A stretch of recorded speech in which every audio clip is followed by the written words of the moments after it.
No, it was warm today, so we didn't do too much, to be honest. It was a bit at less intensity than what we're used to, but having said that, we still got to get through the work, and boys are fine. They'll go in, recover now, and they've got a pretty good life. Don't fret about it, they'll be fine. I don't want to talk about the weather too much, but considering We will, yeah. But we will, yeah. You trained in pissing down rain on Tuesday, you got a short turnaround and then heat today. Does it affect your preparation at all, just with all those factors combined? It's Melbourne, mate. It's we're used to it. Nah, absolutely zero. And tomorrow night, who knows what the weather's going to be, but we'll be ready for it because we've trained in all sorts of conditions. But have no effect on us. It's been a good week of training. We've had most of the boys out there, which is good. No one's really missed any part of the session, so we're right to go. How's the team shaping up, Ange, without the international players? Yeah, okay. We get Marcos Flores back, which obviously helps. Look, we've kind of had to cope with this almost on a fortnightly basis. We've had Marco, Archie, and Millsy out before, and international duty. So I guess the only difference this time is at least all the other teams are affected as well. So and Perth certainly are. Look, we're confident in we can restructure and cover the absences of those two. They've been really good for us, Millsy and Archie for sure. But as I said, with Marcos Flores coming back, he provides a little bit more attacking quality for us, and I'm pretty confident we'll be all right. And who else, apart from Marcos, are you looking at to come in? Look, defensively, obviously we've got to replace Sammy as well, so Peter Franich will come in for Sammy, and aside from that, we'll pretty much keep it as is. You spoke about the defence last week. It seemed against Western Sydney that the sending off of young Sam almost sort of focused the boys in that regard. Do you think that there's something to sort of take away from that? Will you look to sort of keep the same mindset this week?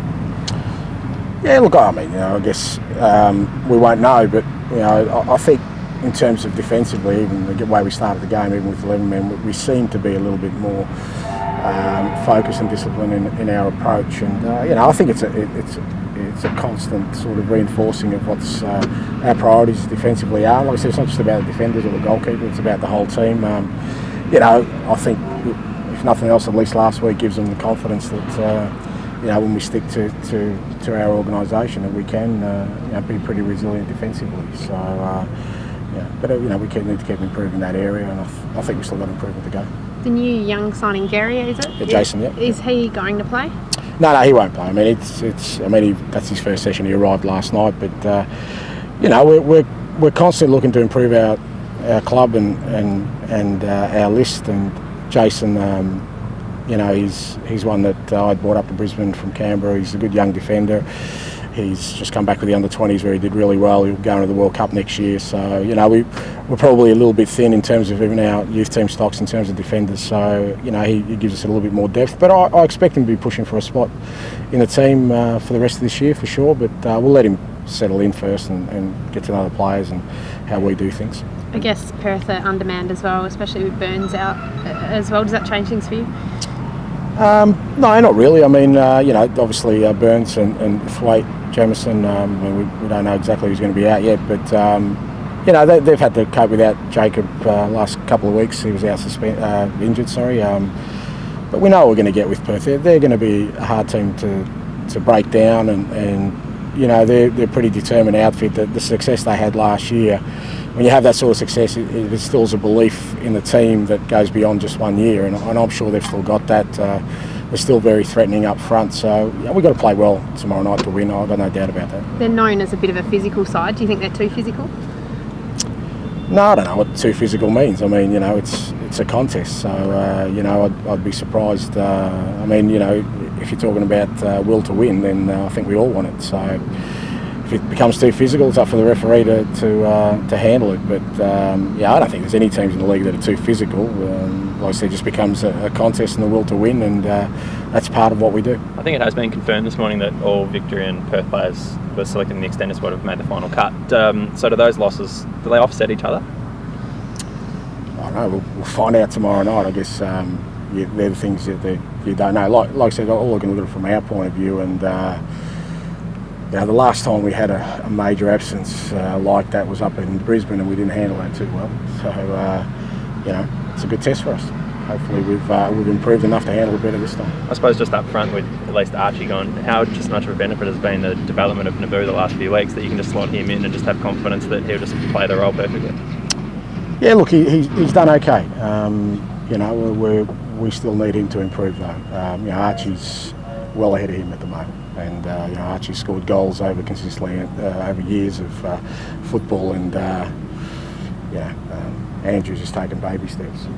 He's just crawling. So, but you know, he's done well. He's done okay the last few games. So you know, he gets an opportunity to start. But you know, from our point of view, I think that in the attacking half, the key thing is we got Marcos Flores back, and I'm sure he'll help us. And you know, Guy Finkler got through 60 minutes, so he feels really good this week. So I think he's ready to go as well. What do you think about the appointment of Frank Farina, Ange?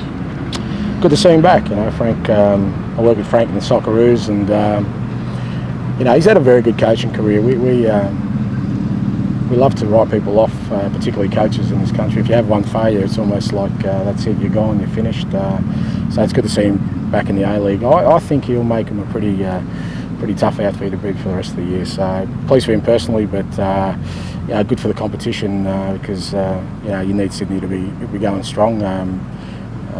You know, I think this year, as I've said all along, it's going to be an even one, and I'd hate to see any team fall away. So I'm glad they've made a decision and now can you know, get amongst them. Ange, Billy Selesky on Tuesday credited you with the change of culture at the club since you've been here, and He's got no choice, mate. right, that's so true. Is there still more work to do, though? I mean, are you happy with where the team has come from when you first arrived, or is there still a lot more work to do in regards to changing that? There's always work to do. It never changes. It never stops. You know, I wouldn't be doing my job if I wasn't trying to improve everything we do, including myself. You know, I've never been the kind to rest on my laurels. I'm certainly not going to now. We've improved in areas, which is great, but no, this doesn't stop. And the players, I think, more than anything now, are aware of the environment we've created where, you know, there won't be a chance to sit back and reflect. We've got to get better. I've got to get better. The staff have got to get better. The players have got to get better. We as a football club have to get better. So that doesn't change. And, you know, we've got a long way to go.